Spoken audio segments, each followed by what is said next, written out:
recebendo o nosso culto de gratidão por tudo que aconteceu durante essa semana. Louvo a Deus pela vida de cada companheiro que aqui está, a vida do nosso amado pastor Augusto, que Deus continue abençoando o seu ministério e toda a sua família. Queridos, eu quero trazer uma palavra dos céus para as nossas vidas. Abra as vossas Bíblias, por favor, e permaneça com elas abertas. Salmos de número 3.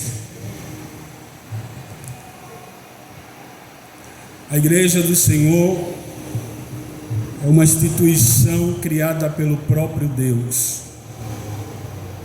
alicerçada em Cristo Jesus, e essa revelação nós temos nos evangelhos, principalmente no evangelho segundo escreveu Mateus, capítulo 16, verso 18, um diálogo que o Senhor Jesus está com os discípulos. Ele questiona o que é que os discípulos pensam deles e o que alguns estão pensando deles. Os discípulos falam para Jesus: olha, alguns dizem que tu és o João Batista, outros dizem que tu és Elias, Jeremias ou um dos profetas. E Jesus se volta para os discípulos e questiona: e vós, o que pensais de mim? Simão Pedro, debaixo da revelação dos céus, diz: tu és o Cristo, o Filho do Deus vivo. Aí Jesus diz para Pedro, capítulo 16, verso 18: também eu te digo que tu és Pedro, fragmento de pedra, pedra pequena, mas sobre a afirmação que eu sou o Cristo, eu edificarei a minha igreja, e as portas do inferno não prevalecerão contra ela. A igreja do Senhor Jesus, ela resiste, não porque foi firmada em Pedro, porque Pedro passou, não porque foi firmada em Paulo, porque Paulo passou. A igreja do Senhor resiste porque foi firmada na rocha inabalável chamada Cristo Jesus. Porém, é bom que se entenda que a igreja, ela não está em posição de defesa. A igreja, ela está em posição de ataque. Quando o texto sagrado diz que as portas do inferno não prevalecerão contra ela, a imagem que se tem é do castelo medieval, onde o exército cercava o castelo e tentava derrubar as portas para poder entrar no castelo e fazer daquele castelo uma propriedade do seu rei. Essa é a posição da igreja. A igreja está atacando e está fazendo de cada castelo do inimigo propriedade do Deus Todo-Poderoso, de forma que já fomos conquistados pela igreja e hoje somos propriedades de Deus. Mas os ataques não cessam. E deixa eu explicar algumas coisas. A forma de atacar a igreja mudou com o longo do tempo. Lá nos primeiros séculos, a igreja, ela era tentada, sufocada através da perseguição física. Quem não lembra da história do imperador Nero, que ateou fogo em parte de Roma, segundo alguns historiadores, para ampliar o seu castelo, e colocou como culpados um grupo que estava crescendo naquela época, chamado cristãos. A partir desse momento, a pior perseguição física até então foi deflagrada contra esse grupo. Pessoas foram crucificadas. O próprio apóstolo Pedro, morto nesta época. Vários apóstolos foram mortos nessa época pela mão de um rei tirano louco que estava perseguindo a igreja. Mas pensando ele que a igreja iria parar, ela não parou. Quanto mais a igreja era perseguida, mais ela crescia. Porque a estrutura da igreja não é homens. Homens passam, mas a estrutura da igreja é o Deus Todo-Poderoso que está guardando a sua noiva. Nero passou, a igreja permaneceu. Você vai lembrar agora que durante a União Soviética, o Kremlin deflagrou uma igreja contra os cristãos que estavam debaixo da sua autoridade. Sangue escorreu pelas ruas da Rússia. Mas enquanto os sangues escorriam, seguidores de Cristo se escondiam em cavernas, em casas, mas permaneciam adorando ao Deus Todo-Poderoso. A perseguição não parou a igreja. Mas deixa eu lhe dizer uma coisa: as estratégias do inimigo mudaram com o tempo. A perseguição já não é física, ao menos aqui no Brasil, mas há uma perseguição ideológica contra nós. O apóstolo Paulo, em uma das suas cartas, ele diz que nós não temos que lutar contra sangue, nem contra carne. A nossa batalha não é contra as pessoas, a nossa batalha é espiritual. E eu aprendi desde muito novo que batalha espiritual se vence com ferramentas espirituais. E Deus nos trouxe aqui esta noite para nos liberar ferramentas espirituais para a batalha que está se levantando. Você crê nisso nessa noite? Levante a sua mão para os céus em nome de Jesus, porque Deus vai te entregar hoje ferramenta espiritual. Quem pensa que você vai cair e ficar no meio do caminho, não vai. Tem ferramenta de Deus. Tem ferramenta de Deus sendo liberada nesta noite.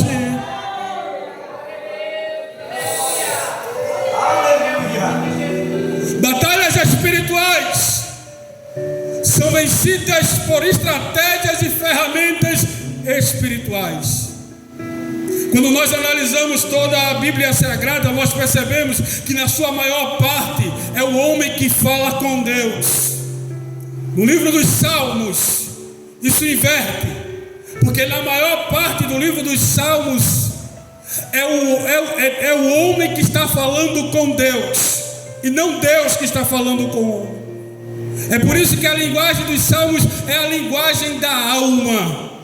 Você vai ver salmos de cunho alegre, como é o caso dos Salmos de número 100, onde o salmista diz: celebrai com júbilo ao Senhor todos os moradores da terra, servi a Ele com alegria e apresentai-vos a Ele com cântico. E você vai ver salmos também de cunho triste, como é o caso do Salmo de número 6, verso 6, que o salmista Davi diz que chorou tanto que as suas lágrimas serviam para ele como um rio, aonde o seu leito navegava. A linguagem dos salmos é a linguagem da alma. É o ser humano fazendo em forma de cântico oração ao Deus Todo-Poderoso. E nos Salmos de número 3, nós percebemos a pior batalha que Davi enfrentou. Escute isso. A pior batalha de Davi não foi contra o gigante Golias. A pior batalha de Davi não foi contra Saul. A pior batalha que Davi já enfrentou foi contra o seu próprio filho Absalão. Porque além da batalha externa que havia também uma dor interna de alguém que ele tinha criado, educado, ensinado, sentado à mesa com ele, e de repente se levanta contra ele, tentando usurpar aquilo que Deus havia lhe entregado, que era o trono. Quando a traição vem de inimigo, não é nem traição, porque a gente já está esperando. Mas e quando vem de perto, quando vem de alguém da própria casa, as dores não são apenas externas, há dores internas também aqui. Porque a gente fica se perguntando: aonde foi que eu errei? O que eu fiz de errado? Eu apenas dei amor, eu apenas cuidei, eu apenas ajudei. E de repente essa pessoa se levanta contra a minha vida. Escuta uma coisa: há um propósito nessa perseguição. Eu vou repetir isso aqui essa noite: há um propósito nessa perseguição. Deus está permitindo alguém se levantar contra a tua vida, mas Ele não vai deixar você sucumbir nessa perseguição. Há um propósito dos céus.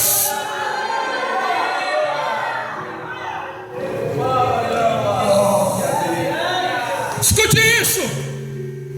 Sempre na palavra de Deus, grandes homens de Deus, com grandes projetos de Deus, tiveram que passar por isso. Você lembra de José? José foi vendido pelos da sua própria casa. Chegaram com a monta de José e ainda inventaram uma mentira sobre ele, pastor Augusto. Chegaram e disseram: está aqui a prova que ele morreu. A túnica que tu destes a ele, manchada de sangue. Porque tem pessoas dispostas a tudo para dizer que a tua história acabou, que a minha história acabou. Mas como os céus não ficam parados, oh glória, como os céus permanecem em movimento, Ele está se movimentando na vida de alguém aqui essa noite. Você crê nisso? Levante a mão para os céus em nome de Jesus. Porque tem propagação de morte ao teu respeito, mas essa sentença está sendo mudada hoje. Oh glória, essa sentença está sendo mudada hoje.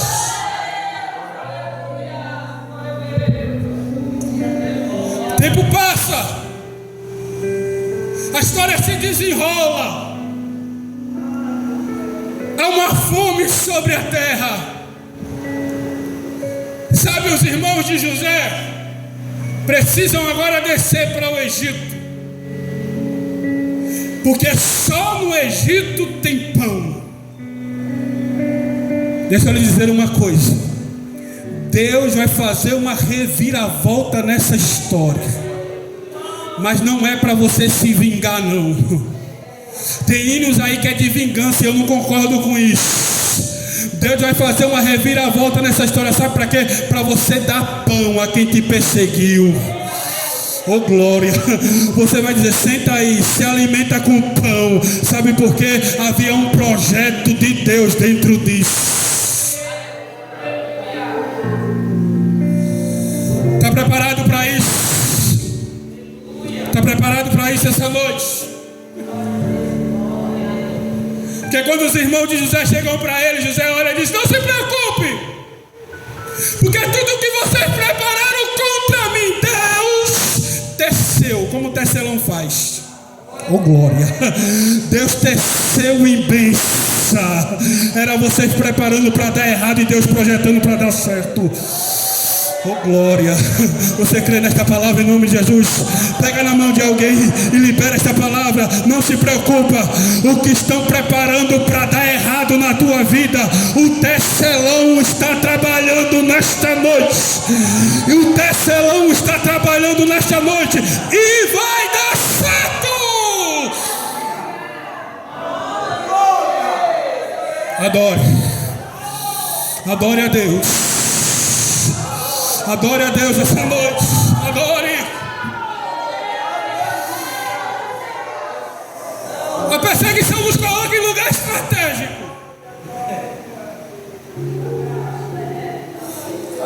Davi entende isso mais do que ninguém. Mas tem hora que a gente é titubeado pela perseguição e às vezes faz alguns questionamentos. Como Davi fez, Salmos 3 primeiro. Davi olha para Deus e diz: Senhor,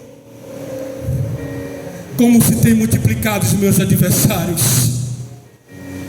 São muitos que dizem que na minha alma não há salvação em ti, Senhor. Era como se ele dissesse: existe aí, Deus, murmúrio de que não tem mais jeito, de que não tem mais salvação. Os meus inimigos estão se multiplicando, Senhor. Eu sei que às vezes as ameaças assustam até mesmo os homens mais usados por Deus. Imagine Elias, que enfrentou vários profetas, viu Deus agindo de forma poderosa no monte, de repente recebe a ameaça de uma mulher. E através da ameaça de uma mulher ele vai para a caverna. Sabe o que é isso, irmãos? Esgotamento emocional. Às vezes um pingo transborda. Não é aquele momento específico. Às vezes um pingo transborda coisas que a gente está guardando há muito tempo. Mas eu sinto uma presença aliviando pessoas aqui essa noite. Oh glória, oh glória. Deus está liberando o bálsamo para a tua mente hoje. Você crê nisso? Tem uma presença que está confortando o teu coração, porque o desejo do inimigo é que você tenha um ataque cardíaco, mas Deus está segurando a tua mente, dizendo: recebe equilíbrio espiritual nesta noite.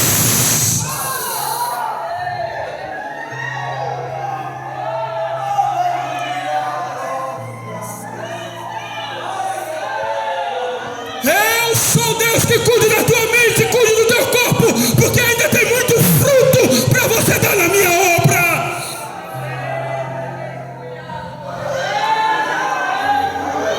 Quando Elias está esgotado fisicamente, emocionalmente, Deus aparece diante dele com pão tirado da brasa. O pão estava pegando fogo, irmãos. Se você ler no original, o pão estava pegando fogo. Era como se Deus dissesse a Elias: Elias, tu lembra do fogo que eu derramei no Carmelo? Tu está lembrado, Elias? A minha presença não desiste de você. Oh glória, oh glória. Adore a Deus essa noite. Tem pão tirado na brasa, queimando hoje para a tua vida. Adore a Deus essa noite.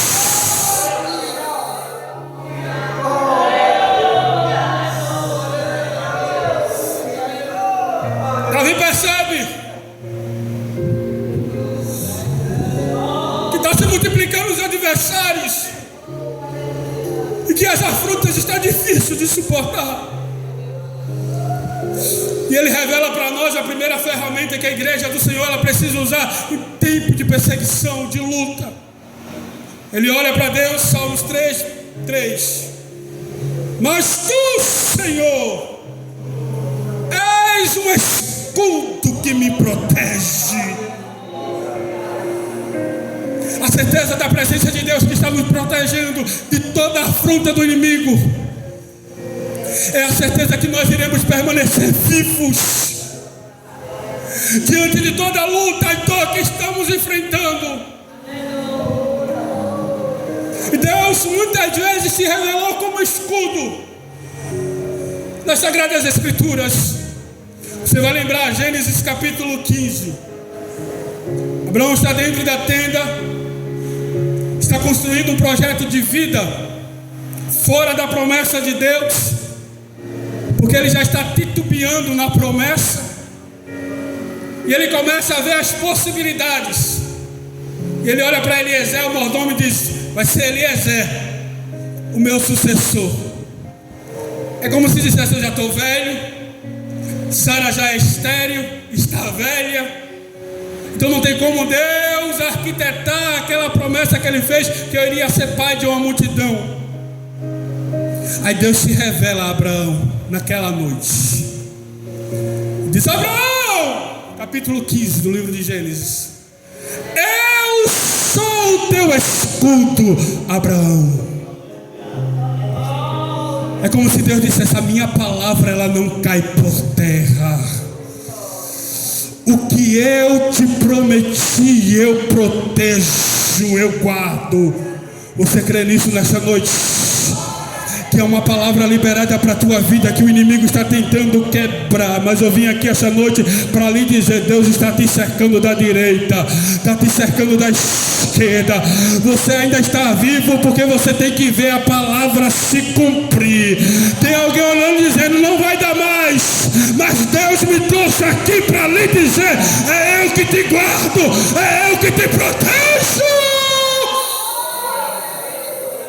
Ele me comanda,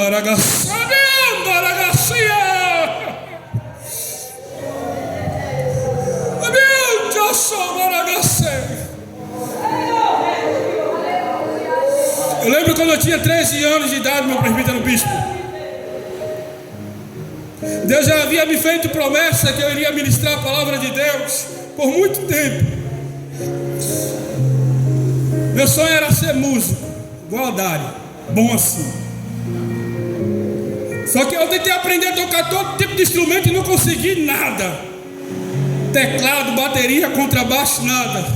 Um dia a minha dirigente do DEG Adalto, na antiga convenção que eu fazia parte, olhou para mim e disse: Leandro, é esse o instrumento que Deus quer que você toque. Eu mergulhei na palavra e com 13 anos de idade, já ministrando a palavra, eu fui acometido de um atrofiamento pulmonar no pulmão direito. E minha mãe andou comigo em vários hospitais. E todo o veredito de médico era: quando ele completar 18 anos de idade, ele vai respirar com dificuldade e não vai conseguir falar. Minha mãe não era crente na época, hoje ela serve a Deus. Ela olhou para mim e disse: tu não é crente? Vai orar! Eu entrei no hospital português, pastor Augusto. Dobrei meu joelho, senti um vento forte soprando dentro daquele quarto. Uma mão tocando no meu lado direito e uma voz que dizia assim: hoje eu marco a tua vida. O médico reexaminou meu pulmão, meu presbítero, e viu que não tinha sequela nenhuma. O atrofiamento desapareceu. Eu não falo, eu grito no microfone, porque o meu Deus é poderoso para cumprir a sua palavra. Você crê nisso nessa noite? Esse ambiente é ambiente de milagre hoje. Deus está liberando milagres nessa noite. Abre a boca para adorar, crente. Esse culto está tão bom que a vontade é de permanecer neste lugar. Abre a boca para adorar, porque tem milagre de Deus sendo liberado nesta noite.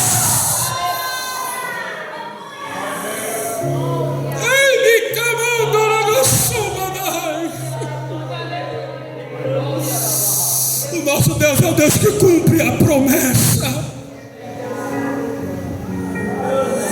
A sua palavra cumpre a minha promessa, mas eu preciso tirar isso, arrancar aquilo, te modelar aqui, mas eu vou te deixar na forma que eu quero.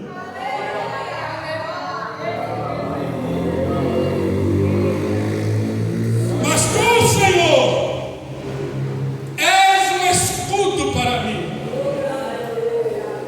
Confiança.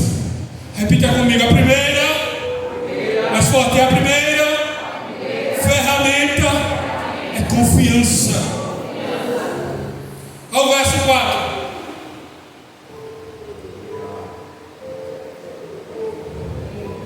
Com a minha voz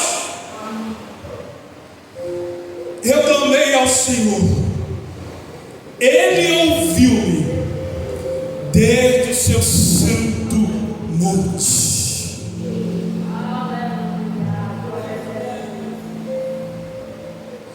Existe uma ferramenta poderosa que nós temos, que é a oração. É o clamor a Deus.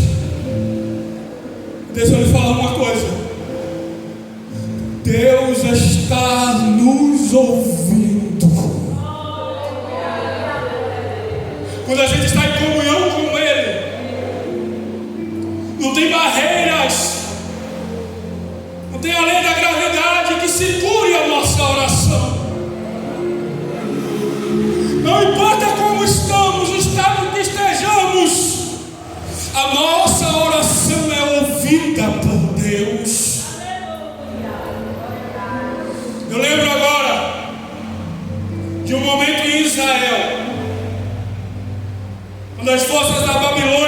invadiu Israel, Nabucodonosor levou para o cativeiro os mais favorecidos, aqueles que poderiam servir na Babilônia, e deixa na terra os pobres, aqueles que não tinham capacidade de luta e de se erguer de forma alguma. O livro de Lamentações de Jeremias é um descritivo desse momento. Jeremias está vendo o estado caótico que ficou em Israel, e ele faz uma descrição tão terrível da situação, que ele diz que as mães queriam alimentar-se dos seus filhos nessa época. Uma mãe olhou para a outra e disse: olha, hoje eu me alimento com o meu, amanhã nós te alimentamos com o teu. Por causa do estado que havia em Israel, a forma como o inimigo deixou a cidade santa. Só que nesse período de lamentação, Deus toma a boca do profeta Jeremias. Capítulo 33, versículo 3 do livro de Jeremias. Deus diz assim: clama a mim e responder-te-ei, e anunciar-te-ei coisas grandes e firmes que tu não sabes. Versículo 10, 11 diz assim: neste lugar de que vós dizeis que está deserto, sem moradores nem animais, ainda se ouvirá a voz de gozo, a voz de alegria e a voz dos que dizem: bendito seja o nome do Senhor. Deixa eu ministrar isso aqui essa noite, que Deus está ministrando no meu coração. Haverá mudança dentro da tua casa. Você crê nisso? Levante a mão para os céus em nome de Jesus. Porque eu não sei o que o inimigo levou, mas o que Deus está trazendo é maior do que tudo que ele levou. Tem um tempo de restauração sendo liberado para a tua vida nesta noite. Adore a Deus. Adore a Deus. Isso. Adore a Deus. Se você tem força para adorar, abra a boca para adorar. Enche essa casa de glória, porque o tempo de cantar está chegando.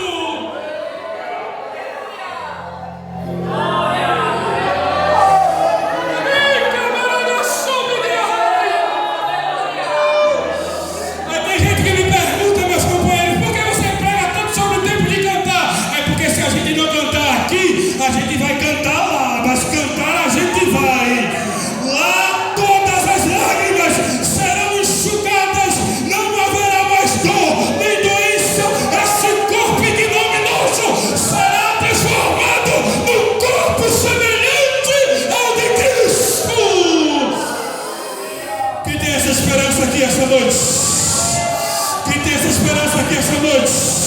Que o tempo de cantar vai chegar.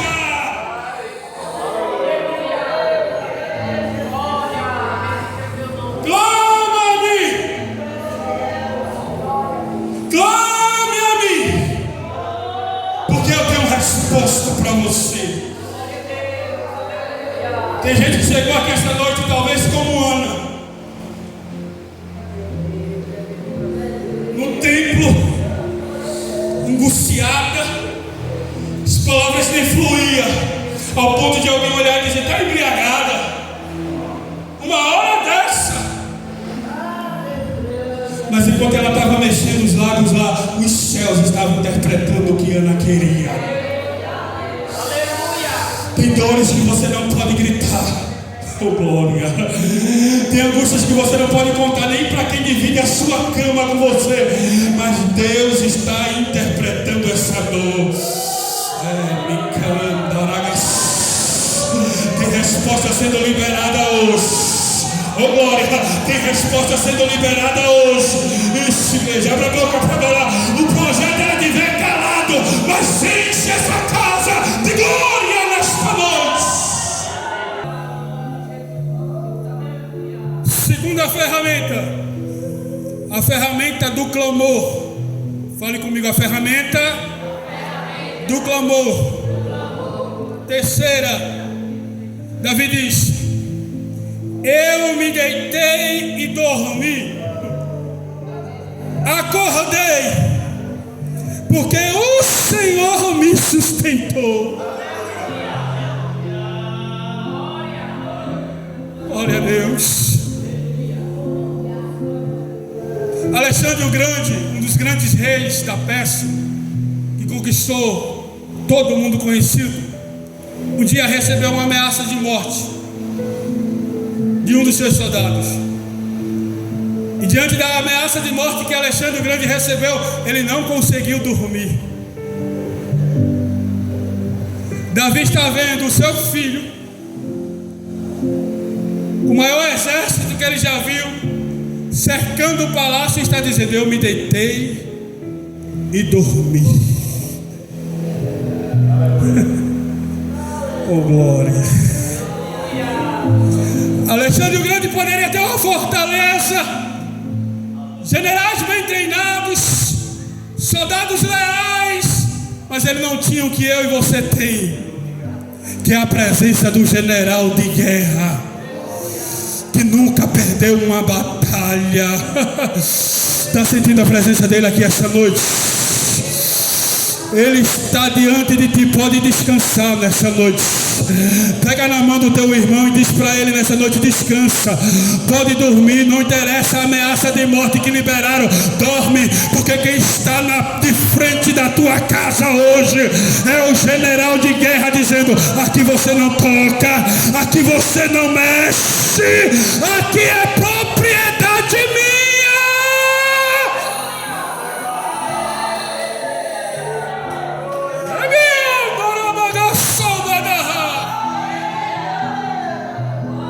Ele cercou Jó. Sabe por que eu falo que ele cercou Jó?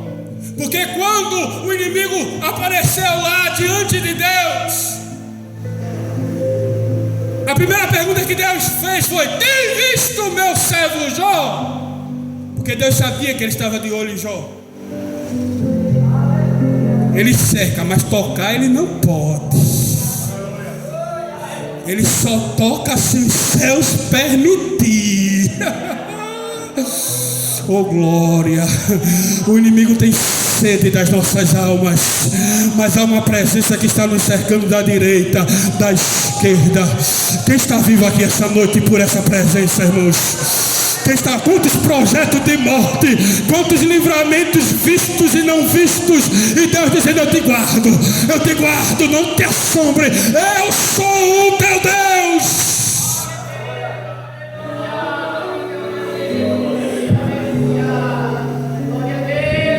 Descanse.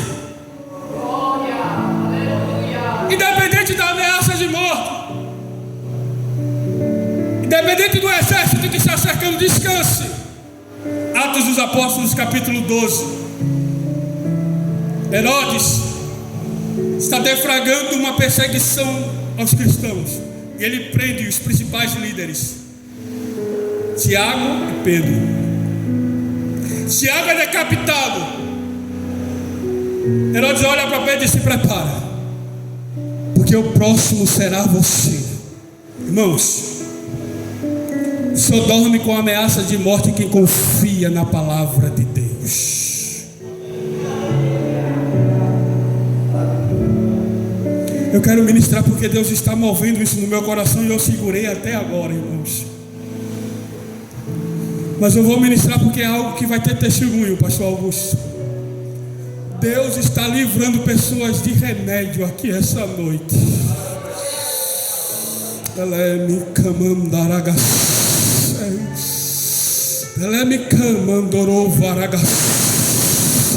Tem pessoas que para dormir tem que estar dopada, porque a angústia é tão grande. Mas há um bálsamo que está descendo hoje.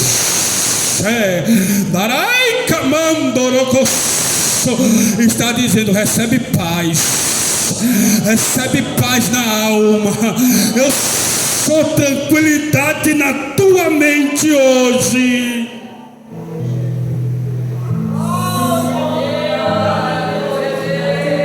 Pedro recebe ameaça de morte, cercado por 16 soldados. Sabe o que Pedro vai fazer dentro da prisão? Ele vai dormir. Jesus um dia chegou para Pedro e disse: Pedro! Evangelho segundo escreveu João capítulo 21. Pedro! Quando tu ficares velho, te pegarão e te levarão para lugares que tu não vai querer ir, Pedro. Tempos depois, Herodes: vou te matar. Eu acho que Pedro pesou as duas palavras. Jesus disse que eu vou ficar velho. Herodes está dizendo que vai me matar. Então eu vou preferir ficar com quem disse que eu vou ficar velho. Eu vou dormir na prisão, porque quem me prometeu é fiel para cumprir. Você crê nisso nessa noite? Fique de pé em nome de Jesus. Dê um abraço na pessoa que está perto de você, porque talvez seja esse abraço que ela precise nessa noite para receber graça de Deus. E diga: não se preocupe, porque aquilo que Deus te prometeu, Ele vai cumprir. Descansa nesta noite, porque a palavra dele é inefável, não é quebrada, não é invalidada. E Deus nesta noite já quebrou sentença de morte e te trouxe aqui para lhe dizer: sou vida, vida, vida e vida com abundância.